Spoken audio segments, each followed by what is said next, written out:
ज़िंदगी रवां लेकिन ज़रा फासला मेहरबान, दूर रहें महफूज रहें।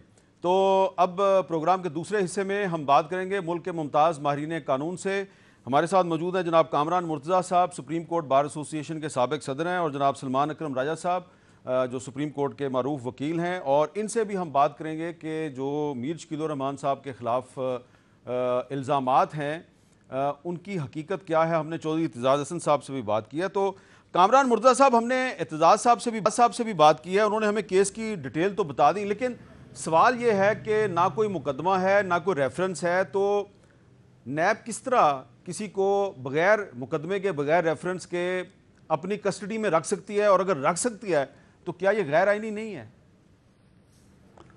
इसको आप इलीगल डिटेंशन कह सकते हैं। Illegal detention in the sense गो के इसको लीगलाइज कर लेते हैं कि रिमांड दे देते हैं जो इसके स्पेशल जजेस होते हैं, मगर ये देखे बगैर, ये सोचे समझे बगैर कि एक आदमी अगर कल बेगुनाह निकला तो फिर क्या होगा, उसके साथ तो जो सलूक किया जा रहा है, उसकी जो इंसल्ट की जा रही है, इस तरह से उसको जो उसका जो मीडिया ट्रायल किया जा रहा है, वो उसकी रेमेडी क्या होगी, उसका मदावा क्या होगा।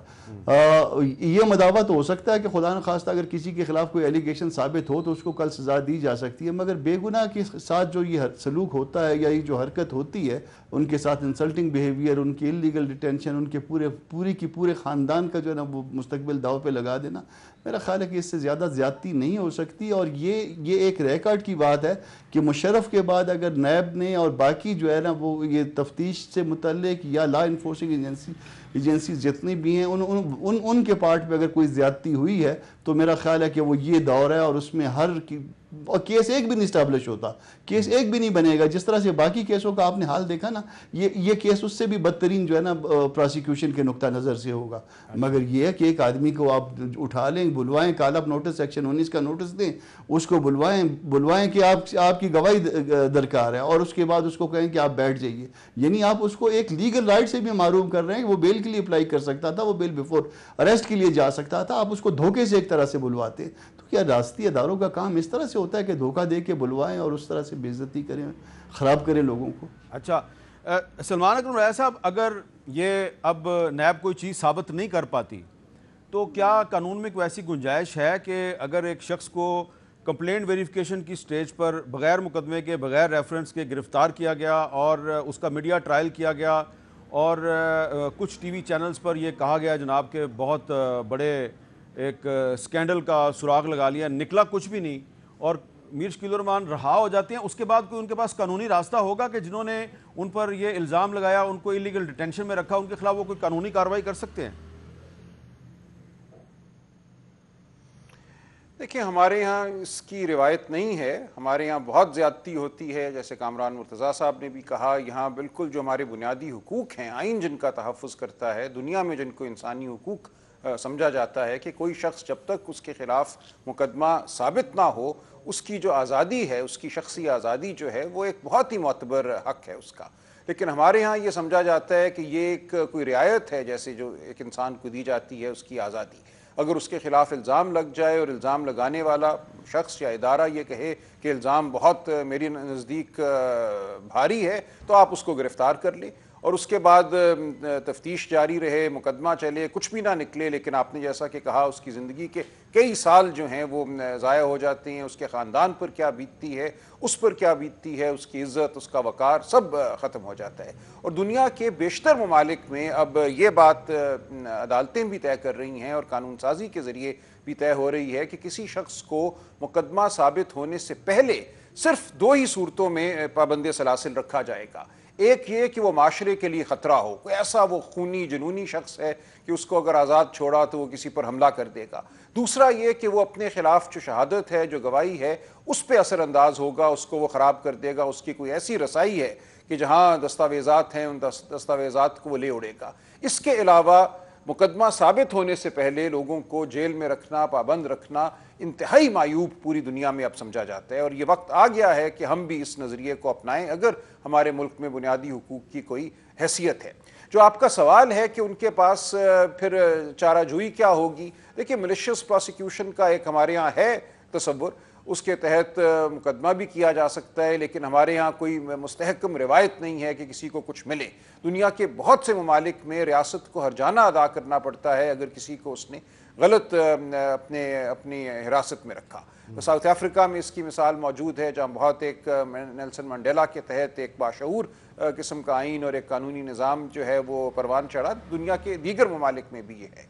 लिहाजा अब ये वक्त आ गया है कि हम इन चीज़ों को, शख्सी आज़ादी को वाक़तन एक बुनियादी हुकूक के तौर पर समझें और मानें।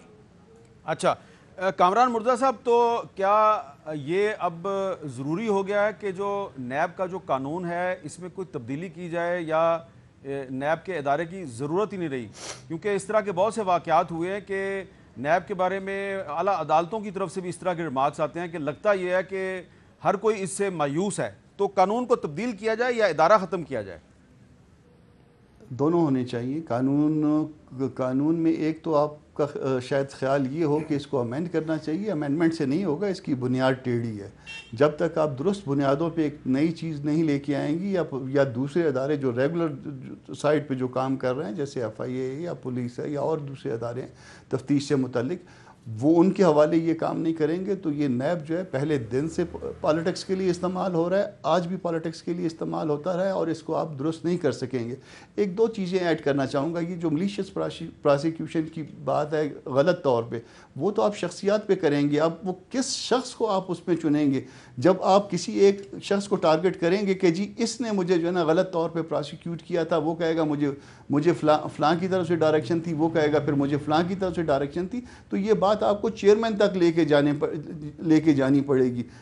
और इस तरह से ये एक तरह से पॉसिबल नहीं होगा। फिर वो रूल ऑफ थंब वाली बात है, राजा साहब बैठे हुए हैं, वो कहेंगे कि जी फिर अच्छा चलें, अगर ये हमारे मुल्क में अगर आपकी कोई बेइज्जती हुई है तो फिर कितनी बेइज्जती हुई है, वो फिर बेइज्जती पहले अपनी इज्जत से इस्टेब्लिश करें, फिर बेइज्जती की जो है ना वो उसमें वो कैलकुलेट करवाएं। तो ये जो है ना हमने एक तरह से फ्री हैंड दिया हुआ, और इस तरह से जब फ्री हैंड दिया हुआ इस तरह के अदारों को, तो वो शेर बन जाते हैं। वो कहते हैं कि हमारा क्या हो जाना है, जितनी किसी को जो है ना दबाया जा सकता है, जितनी किसी की इंसल्ट हो सकती है कर लो, उसके बाद उसके हम भी अपने 2-4 साल गुजारेंगे। कामरान मुर्तज़ा साहब, आप बात तो सही कर रहे हैं, लेकिन हमारे सामने मिसालें मौजूद हैं। इस मुल्क में परवेज़ मुशर्रफ की मिसाल मौजूद है। वो चेयरमैन नैब से बहुत ज़्यादा ताकतवर आदमी था, वो अपने आप को बहुत ज़्यादा ताकतवर आदमी समझता था। आप अच्छी तरह जानते हैं कितना ताकतवर आदमी था। आज वो पाकिस्तान में नहीं है, पाकिस्तान से भागा हुआ है। ये नैब का कानून वही शख्स लेके आया था। तो क्या लोग जो हैं वो इतने ताकतवर लोगों के अंजाम से सबक नहीं सीखते? देखिए ये उसमें सबक नहीं सीखते, और उसकी भी एक वजह है कि वो अगर भागा हुआ है तो उसको भगाया हुआ भी है। आप दोनों पहलू को लेके चलिए, इस तरह से ना करिए। चलें ठीक है। अच्छा अब मैं आपकी बात समझ गया हूँ। सलमान अकरम राय साहब, अब ये मुझे बताएं कि आप क्या समझते हैं कि नैब के कानून में क्या तब्दीली होनी चाहिए? देखिए, फिलफौर ये जो मामला है कि 90 दिन तक रिमांड दे दिया जाएगा, और उसको एक तरह से हक समझ लिया गया है नैब का, और अदालतें, अकाउंटेबिलिटी कोर्ट हमारे ये समझते हैं कि इनको 90 दिन नहीं तो 80 दिन तो ज़रूर हमने देनी है एक शख्स के ऊपर कब्ज़ा। तो ये चीज़ बिल्कुल गलत है।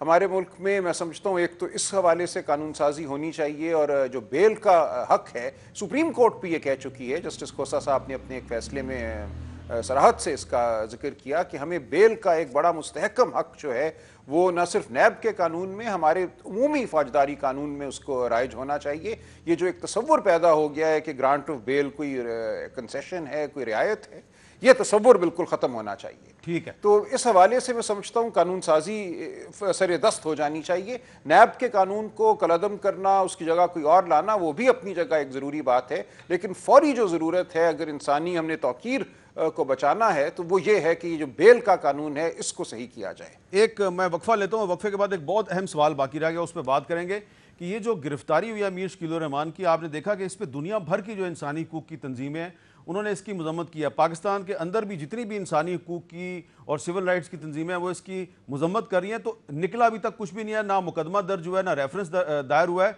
हाँ, पाकिस्तान के दुश्मन जो है उनको हक उड़ाने का मौका ज़रूर मिला। तो ये जो बदनामी हुई है पाकिस्तान की आलमी सतह पर, इसका जिम्मेदार कौन है?